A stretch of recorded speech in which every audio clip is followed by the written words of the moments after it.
معزز علماء کرام، بہت مختصر وقت کے لیے آپ کے سامنے مولانا توحید سلفی صاحب تقریر کریں گے انشاءاللہ۔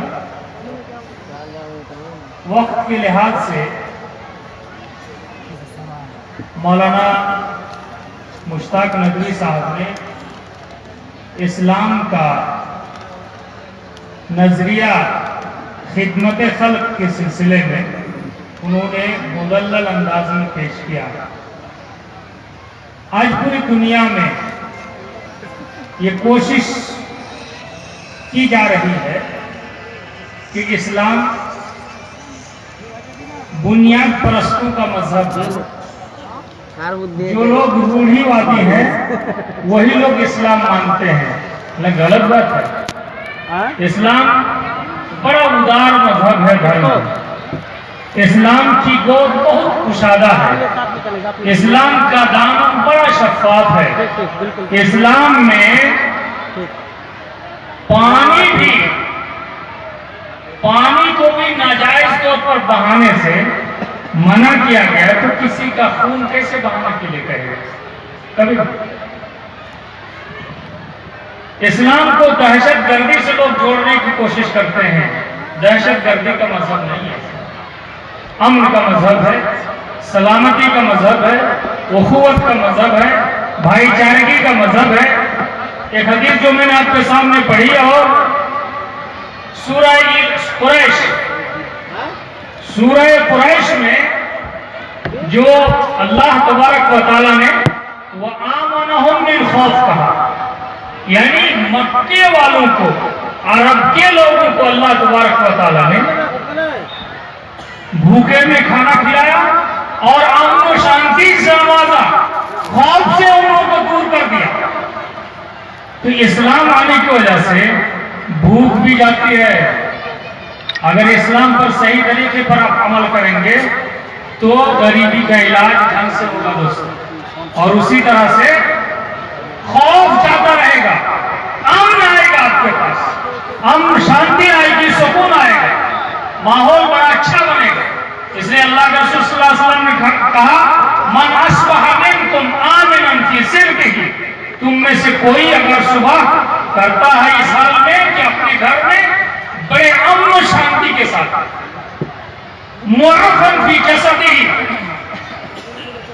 اور اس کو جسم کے اعتبار سے بہت بہترین ہے، اس کی صحت مندی ہے، تندرستی ہزار نعمت ہے، آپ نے سنا، تو اس کے پاس تندرستی ہے، اور ایک دن کا کھانا اس کے پاس موجود ہے۔ ہم سال بھر کا کھانا جمع کرنے کے بعد بھی سوچتے ہیں کہ پتہ نہیں درمیان میں ختم ہو جائے تو کیا ہوگا۔ ایک دن کا کھانا اس کے پاس موجود ہے تو اس کے قدموں میں پوری دنیا جمع ہے۔ اللہ کے رسول فَكَأَنَّمَا حِيزَتْ لَهُ الدُّنْيَا كُلُّهُ، پوری دنیا اس کے لیے جمع کر دی گئی ہے۔ امام بخاری نے اس حدیث کو ادب المفرد میں ذکر کیا ہے، اور اس کو شیخ ناصر الدین البانی نے حسن قرار دیا۔ لہذا یہ حدیث بڑی عظیم حدیث ہے دوستو، کہ آپ کے پاس امن و سکون ہو، آپ کے پاس تندرستی ہو، اور آپ کے پاس روزی روٹی ہو، تو آپ کے لیے پوری دنیا آپ کے ہاتھ میں ہے۔ لہذا زیادہ گھبرانے کی، اور زیادہ کمانے کی، اور زیادہ پریشان ہونے کی کوئی ضرورت نہیں۔ اللہ پر بھروسہ رکھیے۔ اگر ایک دوسری حدیث میں ہے کہ اگر انسان اللہ پر اسی طرح سے بھروسہ کرتا ہے جس طرح سے بھروسہ کرنا چاہیے، تو اللہ اس کو رزق دے گا، اس پرندے کی طرح سے جو بھوکا اٹھ کے جاتا ہے لیکن واپس جب آتا ہے گھونسلے میں تو پیٹ بھر کے واپس آتا ہے، اس کے لیے کوئی کھیت بویا ہوا نہیں رہتا اس کا، اللہ اس کو روزی دیتا ہے، اس کا پیٹ کو بھر دیتا ہے۔ تو آپ بھی روزی کے پیچھے جتنا دوڑیں گے، جتنا بھاگیں گے، آپ سے روزی اتنا بھاگے گی۔ لیکن اگر آپ نے صبر کے ساتھ اور کفایت شعاری کے ساتھ آپ نے کام لیا تو یقیناً انشاءاللہ آپ کے کم چیز میں بھی اللہ تبارک و تعالیٰ برکت نازل کرے گا۔ بہت سارے سوالات آگے مولانا اعلان کر دیا، تو چند سوالوں کے جواب دے کر میں اصل میں جلد بازی اس لیے کر رہا ہوں کہ مولانا توحید عالم سلفی صاحب وہ بھی علاج کے لیے جائیں گے، صبح 4 بجے ان کو بھاگنا ہے، اور ہمیں بھی بھاگنا ہے ان کے ساتھ سلیگوڑی. تو سلیگوڑی ہم کو بھی کسی ضرورت سے جانا ہے، ان کو بھی جانا ہے، تو لہٰذا ہم لوگ پوری رات اگر جاگ جائیں گے تو پھر پریشانی اور ہو سکتی ہے. دوستو چند سوالات آپ کے سامنے. ایک سوال آیا ہے، بہن کی بیٹی کی بیٹی یعنی بہن کی نتنی سے شادی کرنا کیسا ہے؟ یعنی نانا کا نتنی سے شادی کرنا کیسا ہے؟ تو بہن کی بیٹی سے جس طرح سے آپ کی بہن سے شادی کرنا حرام ہے، اسی طرح سے بہن کی بیٹی سے بھی شادی کرنا حرام ہے، اسی طرح سے آپ کا بہن کی نتنی سے بھی شادی کرنا حرام ہے. وہ آپ کی نتنی کی طرح سے وہ بھی ہے جو بہن کی نتنی آپ کی نتنی دونوں برابر ہے. اس لیے بہن کی نتنی سے شادی کرنا حرام ہے. کسی نے اگر شادی کر رکھی ہو تو اس کے لیے حرام ہے، اس کو فوراً جدا کر دیجیے. دوسرا سوال ہے کہ جنازے کو قبرستان لے جاتے وقت بآواز بلند اللہ اکبر پڑھنا یا شہادت کلمہ شہادت پڑھنا، لا الہ الا اللہ پڑھنا کیسا؟ غلط ہے، بدعت ہے. اس کا کوئی ثبوت نہیں ملتا، اس کا کوئی ثبوت شریعت میں موجود نہیں ہے. اگر کوئی عورت رمضان کے علاوہ روزہ رکھنا چاہے تو وہ نفلی روزہ رکھ سکتی ہے کہ نہیں؟ گھر میں شوہر موجود ہے تو نفلی روزہ رکھنے کے لیے عورت کو شوہر کی اجازت ضروری ہے. سمجھ لیجیے، گھر میں اگر شوہر موجود ہے تو نفلی روزہ رکھنے کے لیے عورت کو شوہر کی اجازت ضروری ہے. ایک اور سوال ہے، شوہر شراب پی کر آتا ہے. بھئی مسلمان شراب پیتا ہے؟ سوال ہے.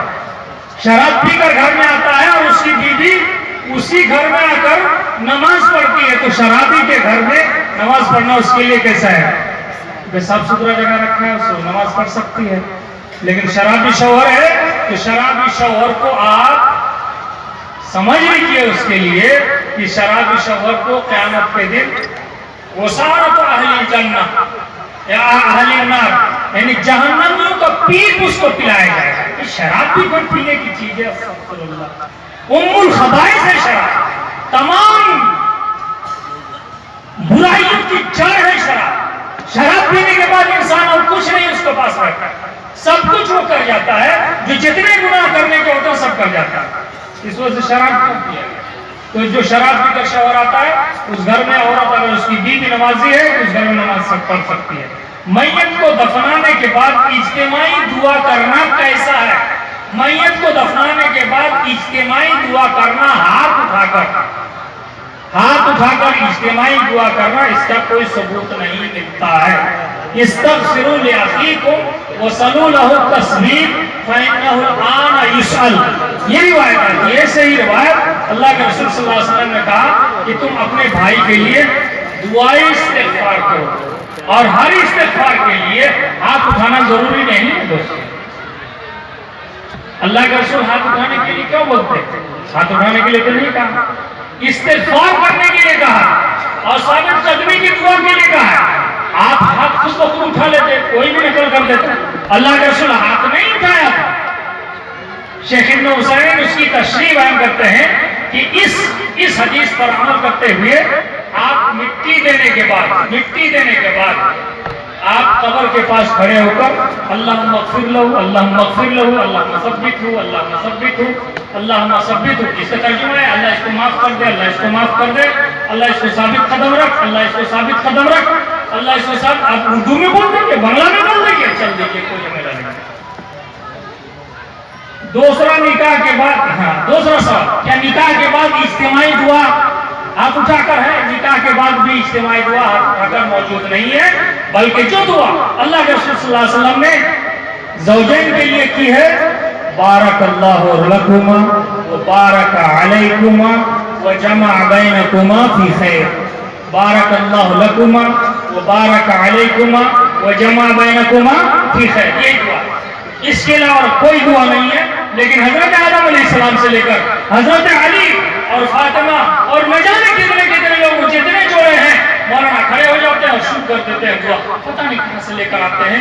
لہٰذا یہ اجتماعی دعا نکاح کے بعد بھی ثابت نہیں ہے. سیدھا سوال ہے کہ جہیز کا لینا دینا حرام بتایا جاتا ہے تو کیا جہیز لینے والے کا نکاح پڑھانا جائز ہے؟ سوال یہاں پہ موجود ہے، وہ سوال یہاں پہ سوال موجود ہے، میں پڑھ دیا۔ تو جو جہیز لے رہا ہے یا یہ جہیز دے رہا ہے، آج کل علانیہ ہو گیا، علانیہ ہو گیا، یہ گناہ اعلان کر کے ہو رہا ہے، اور اس گناہ پر آپ خاموشی اختیار کرتے ہیں۔ میں نے ایک موقع پر ایک تقریر کی تھی اور اس میں کہا تھا، خصوصی تقریر تھی عوام کے بیچ میں، کہ شیرشاہی سماج کو کنٹرول کرنے کے لیے دو ورگ کی ضرورت ہے، دو طبقہ کی ضرورت ہے۔ ایک طبقہ ہے